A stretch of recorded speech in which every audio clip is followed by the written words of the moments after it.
भारत में जिस तरह शिवजी के 12 ज्योतिर्लिंग उनके निवास स्थान के तौर पर मशहूर हैं, ठीक उसी तरह देश में चारों दिशाओं में 4 वैष्णव धाम भी हैं, जो कि भगवान विष्णु का घर कहलाते हैं। ये चारों विष्णु धाम 4 पुरियों के रूप में प्रसिद्ध हैं, जिनमें जगन्नाथ धाम का अलग ही महत्व है। एक आम मान्यता है कि श्री विष्णु बद्रीनाथ में अलकनंदा नदी में स्नान करते हैं, द्वारकापुरी में वस्त्र पहनते हैं, पुरी यानी कि जगन्नाथ धाम में भोजन करते हैं और फिर रामेश्वरम में रात्रि शयन करते हैं। पुरी में विष्णु जी के भोजन करने की मान्यता के कारण ही यहाँ का महाभोग महाप्रसाद बहुत प्रसिद्ध है।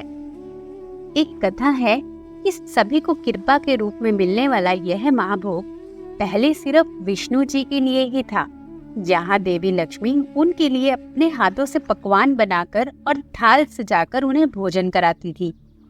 इस महाभोग को पाने के लिए शिवजी और ब्रह्मा जी ने बहुत कोशिश की, लेकिन विफल रहे। फिर उन्होंने योजना के तहत नारद मुनि को अपनी लालसा पूरी करने का जरिया बनाया। पिछले भाग में आपने देखा कि कैसे नारद मुनि अनजाने में ही शिवजी की योजना का हिस्सा बन गए और पुरी के जगन्नाथ धाम पहुंच गए। तो चलिए आज उसके आगे की कथा सुनते हैं। देवर्षि नारद पुरी के जगन्नाथ धाम पहुंचे तो थे महाभोग की लालसा में, लेकिन उसे पाने में विफल रहने के बाद उन्होंने माता लक्ष्मी से प्रार्थना करते हुए कहा, नारायण की सेवा तो मैं हमेशा करता ही रहता हूँ, अपनी भी सेवा का अवसर मुझे दे। देवी लक्ष्मी ने नारद मुनि की बात मान ली और उन्हें कभी ईंधन लाने, कभी जल लाने, तो कभी अन्न लाने आदि के काम में लगा दिया। इस तरह देवर्षि नारद 12 वर्षों तक देवी लक्ष्मी की सेवा करते रहे। इस तरह वह लक्ष्मी जी की सुबह से लेकर शाम तक की सारी दिनचर्या समझ चुके थे। एक दिन देवर्षि नारद भोर की पूजा के लिए वन से लाए गए सुगंधित फूलों की एक माला लेकर लक्ष्मी जी की सेवा में पहुँचे और उन्हें ये माला पूजा के लिए भेंट में दी। कुछ पुष्पों की सुगंध और कुछ नारद जी की इतने साल की सेवा से प्रभावित होकर देवी लक्ष्मी ने उनसे उस दिन वरदान मांगने के लिए कह ही दिया। नारद मुनि, जो कि पिछले 12 साल से इस दिन का इंतजार कर रहे थे, उन्होंने मौका देखते ही झट से अपना मनचाहा वरदान मांग लिया। उन्होंने कहा, बस माता मुझे एक बार भगवान जगन्नाथ का महाप्रसाद चखने दीजिए। नारद मुनि की ये इच्छा सुनते ही लक्ष्मी जी सोच में पड़ गई। अब या तो नारायण को दिया वचन भंग होने वाला था या फिर नारद मुनि को दिया वरदान। ऐसे में उन्होंने देवर्षि से कहा, ठीक है, सही समय आने पर मैं आपको महाभोग जरूर खिलाऊंगी। नारद मुनि यह सुनकर खुशी खुशी वहां से चले गए। अगले दिन जब नारायण भोजन करने पहुंचे, तब देवी लक्ष्मी को चिंता में देखकर उसका कारण पूछा। नारायण के पूछने पर महालक्ष्मी ने उन्हें देवर्षि नारद को दिए वरदान के बारे में बताया। सारी बात सुनकर विष्णु जी बोले, ठीक है देवी, आपका वरदान मेरा भी वरदान है। आप देवर्षि नारद को जरूर महाभोग खिला दें, लेकिन उनसे कहिएगा कि भोजन के साथ साथ वह इस बात को भी पचा जाएं कि उन्होंने महाभोग चखा है।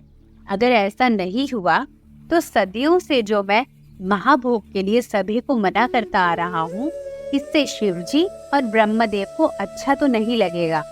विष्णु जी की अनुमति मिलने पर देवी लक्ष्मी ने एक दिन नारद मुनि को भोजन पर आमंत्रित किया और उन्हें प्रभु का महाभोग चखाया। नारद मुनि यह दिव्य भोजन करके न सिर्फ तृप्त हुए बल्कि आनंद से भर गए। उन्होंने थोड़ा सा और भोजन बाद के लिए भी मांग लिया और अपनी पोटली में लेकर त्रिलोक भ्रमण करते रहे। इस दिव्य प्रसाद के बाद उनकी खुशी का ठिकाना नहीं था और वह नारायण नारायण करते हुए मन ही मन मुस्कुराते हुए चलते जा रहे थे। उधर कैलाश पर महादेव ने देवताओं की एक सभा बुलाई थी। इस सभा में इंद्र और यम की समस्याओं पर बात होनी थी। यमराज की समस्या ये थी कि धरती पर वैकुंठ के आ जाने से कर्म का सिद्धांत और संतुलन बिगड़ रहा है। इसी बात पर चर्चा हो रही थी। इतने में देवर्षि नारद भी वहां पहुंच गए। सभी ने उनका सत्कार किया। फिर चर्चा शुरू हुई। इस दौरान महादेव ने कहा, वैसे तो ये बड़े आनंद की बात है कि धरती पर जगन्नाथ धाम स्थापित हुआ है और श्रद्धालुओं को धरती पर ही वैकुंठ का सुख मिल रहा है। क्या इससे भी बड़े आनंद की बात कुछ और हो सकती है? देवर्षि नारद, जो कि अभी तक महाप्रसाद के स्वाद में ही डूबे हुए थे, अचानक ही बोल पड़े, हो सकती है महादेव, बिल्कुल हो सकती है। अगर आपने जगन्नाथ धाम का महाप्रसाद चखा हो तो। यह सुनकर शिवजी समेत सभी लोग हैरान रह गए। वही नारद मुनि भी घबरा गए कि अनजाने में उन्होंने ये क्या बोल दिया। इस बात को तो गुप्त रखना था। अब उनकी बात सुनकर शिवजी ने पूछा कि क्या आपने महाप्रसाद चखा है?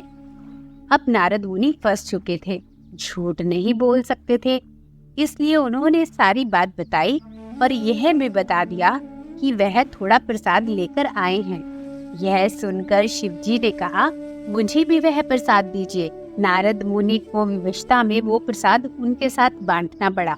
इस महाप्रसाद को चखकर महादेव भी भाव विहल हो गए और आनंद तांडव करने लगे। शिवजी के आनंद तांडव से जब सारा कैलाश डगमगाने लगा तो पार्वती दौड़ी आई। उन्होंने शिवजी से इतने आनंद का रहस्य पूछा। शिवजी जी ने उन्हें बताया कि महाप्रभु जगन्नाथ का महाप्रसाद चख लिया है। इस पर पार्वती जी ने कहा, मुझे भी खिलाइए। शिवजी ने कहा, मेरे पास तो प्रसाद नहीं बचा है। इस पर पार्वती माता गुस्सा हो गई और बोली कि आपने अकेले ही प्रसाद चख लिया, अब ये प्रसाद सारे संसार को मिलेगा, चलिए मेरे साथ। ऐसा कहकर पार्वती जी और शिव जी जगन्नाथ धाम को चले। पार्वती एक रिश्ते में विष्णु जी की बहन भी लगती हैं, इसलिए आज वह इसी अधिकार से पहुंची थी। जैसे एक रूठी हुई बहन भाई से अपनी बात मनवाने के लिए जाती है। पार्वती को इतने गुस्से में देखकर लक्ष्मी जी कुछ कह ही नहीं पाई और जगन्नाथ जी भी नजरें चुराने लगे। इस पर पार्वती जी ने ही मौन तोड़ते हुए लक्ष्मी जी को भाभी कहकर संबोधित किया और बोली, क्यों भाभी, मुझे कुछ खिलाओगी नहीं? कितने दिनों बाद मायके आई हूँ। लक्ष्मी जी यह सुनकर तुरंत ही फल और मिठाइयाँ ले आई। तब पार्वती जी ने कहा, दोपहर हो रही है, भोजन का समय है, अब फल मिठाइयाँ खिलाएंगी, क्यों भोजन नहीं बना? यह सुनकर लक्ष्मी ने जगन्नाथ जी की ओर देखा। वह नजरें चुराते हुए मुस्कुराने लगे। इतने में नारद मुनि भी वहां आ गए, लेकिन सबके सामने जाने से बचने लगे। तब जगन्नाथ जी ने कहा, ये सारा किया धरा आपका ही है नारद, सामने आएगी। सारा क्रोध अकेले मैं ही क्यों सहूं? तब देवी पार्वती ने क्रोधित होते हुए कहा कि आपने महाभोग खुद तक ही सीमित क्यों रखा? ये तो जगत के नाथ के लिए अच्छी बात नहीं। जगन्नाथ भगवान विष्णु ने कहा कि देवी लक्ष्मी के बने हाथ के भोजन का प्रसाद पाने से सभी कर्म के सिद्धांत से विमुख हो सकते हैं। इस तरह पाप पुण्य का संतुलन बिगड़ जाता, इसलिए मैंने इसे सीमित कर रखा था। लेकिन अब आप कहती हैं तो मैं इसे आज से ही सार्वजनिक करता हूँ। अब से जगन्नाथ के लिए जो भी महाभोग तैयार होगा वह पहले आपको ही चढ़ाया जाएगा, इसके बाद ही मैं उसका भोग लगाऊंगा। आप अपने भक्तों से इतने स्वच्छ विमल भाव से प्रेम करती हैं, इसलिए आज से आप भी देवी विमला के नाम से जगन्नाथ धाम में ही निवास करेंगी। इसे विमला शक्ति पीठ के नाम से जाना जाएगा। महादेव भी अपने भैरव स्वरूप में जगत के नाम से यहाँ निवास करेंगे और मेरे जगन्नाथ नाम को सार्थक करेंगे। इसके साथ ही जो श्रद्धालु केवल श्रद्धा और भक्ति भाव से आपका और मेरा दर्शन कर इसी भाव से प्रसाद ग्रहण करेंगे, वह अपने बंधनों से मुक्त हो जाएंगे।